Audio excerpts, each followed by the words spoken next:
पेश है हिंदी जबान में अपडेट।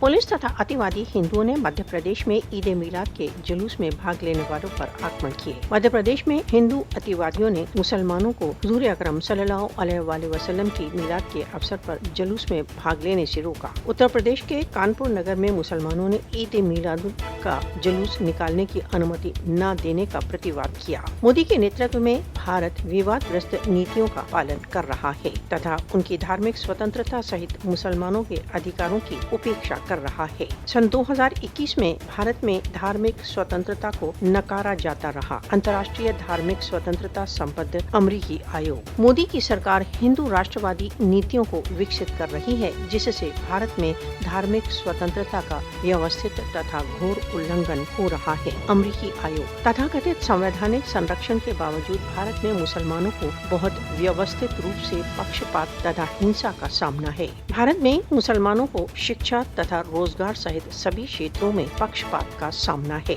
आरएसएस समर्थित भारतीय जनता पार्टी सरकार के अंतर्गत मुस्लिम विरोधी भावनाएं अपनी चरम सीमा पर हैं। मोदी के नेतृत्व में भारत में मुसलमानों के विरुद्ध इस्लामोफोबिया तथा घृणा अपराधों की लहर बढ़ रही है। भारत में भारतीय जनता पार्टी के सत्ता में आने के पश्चात से मुसलमानों, ईसाइयों तथा अन्य अल्पसंख्यकों की हत्या में बहुत तेजी से वृद्धि हो गई है। भारत में मुसलमानों पर आक्रमण करने वालों को खुली छुट्टी मिली हुई है। मोदी भारत को अल्पसंख्यकों से मुक्त करने के प्रति कृत संकल्प है। हिंदू समुदाय द्वारा मुसलमानों पर अनुत्तेजनात्मक आक्रमण भारत में दिनचर्या का भाग बन चुका है।